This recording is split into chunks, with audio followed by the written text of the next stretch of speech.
Era 2014, en Viena, una ciudad donde los tranvías rojos serpenteaban entre edificios centenarios y cafeterías con aroma a café recién molido. Allí vivía Hans Müller, un abogado colombiano de 42 años, que había dejado Bogotá hacía casi una década, persiguiendo el sueño de expandir su carrera en Europa.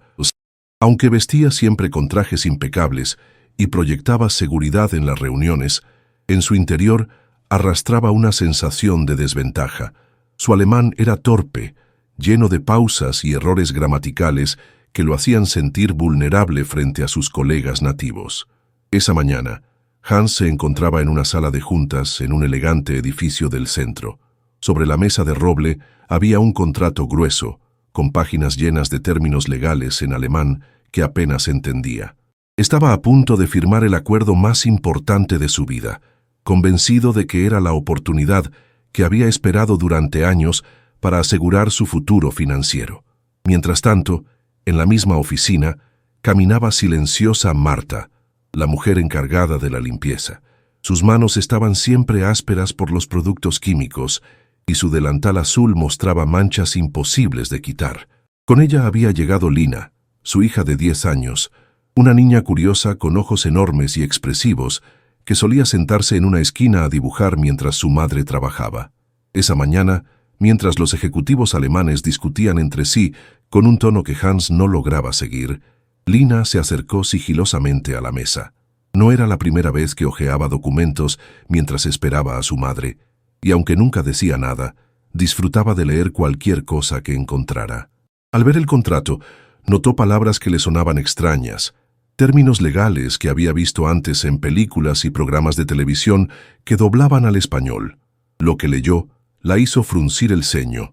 Algo en esas cláusulas no estaba bien. Lina, con el corazón acelerado, miró a su madre, que estaba concentrada limpiando las ventanas sin notar nada. Tragó saliva y con voz temblorosa se dirigió a Hans.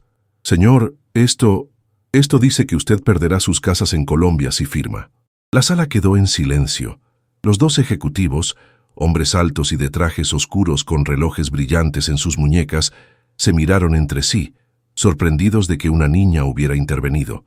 Hans parpadeó varias veces, intentando procesar lo que acababa de escuchar.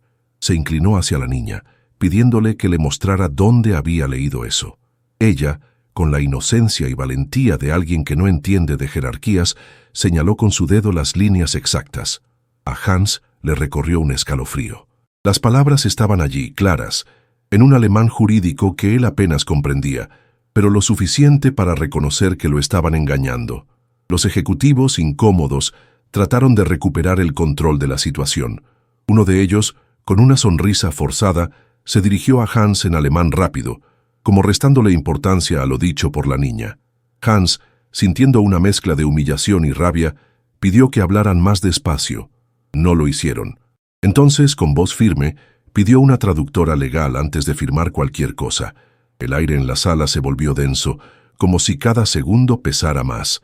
Marta, sin entender del todo lo que pasaba, abrazó a su hija con fuerza, temiendo que hubiera cometido un error al hablar, pero Hans, en vez de molestarse, miró a Lina con gratitud. Por primera vez en mucho tiempo, sintió que no estaba solo en una sala de reuniones donde siempre lo habían hecho sentir extranjero. 30 minutos después, llegó la traductora, una mujer de cabello rizado, gafas rectangulares y un maletín lleno de papeles. Se llamaba Clara y tenía la mirada de alguien acostumbrada a lidiar con injusticias ocultas en cláusulas. Se sentó junto a Hans, revisó el contrato con precisión quirúrgica y, tras unos minutos, confirmó lo que Lina había dicho. Las condiciones eran un fraude descarado. Clara explicó cada punto en voz alta, exponiendo que, si firmaba, Hans no solo perdería propiedades en Colombia, sino que también quedaría atado a una deuda imposible de pagar en Austria. La niña tenía razón. Los ejecutivos intentaron interrumpirla, pero la traductora, con una calma implacable, les recordó que cualquier presión para firmar podía constituir un delito. Hans sintió una mezcla de alivio y furia contenida. Durante años había soportado la inseguridad de no dominar el idioma, de sentirse siempre un paso atrás, pero ahora veía con claridad que lo habían considerado una presa fácil. Se levantó lentamente de su silla, respiró hondo y con la ayuda de Clara, declaró que no firmaría nada. Los ejecutivos, con el rostro endurecido, trataron de persuadirlo, pero el daño ya estaba hecho. Habían sido descubiertos. Marta, que aún abrazaba a Lina, no podía creer que su hija había cambiado el rumbo de todo con unas pocas palabras. En ese instante, la niña entendió que había hecho algo grande, aunque todavía no dimensionaba cuánto. La noticia del intento de estafa no tardó en extenderse dentro de la firma. Clara, con la determinación de quien no teme a las consecuencias, ayudó a Hans a redactar una denuncia formal. En cuestión de días, se abrió una investigación que reveló otros contratos fraudulentos firmados por los mismos ejecutivos con extranjeros que tampoco dominaban el alemán. Los hombres fueron destituidos y enfrentaron cargos legales. Hans, aunque aún sacudido por la experiencia, sintió por primera vez en años que recuperaba el control de su propia vida.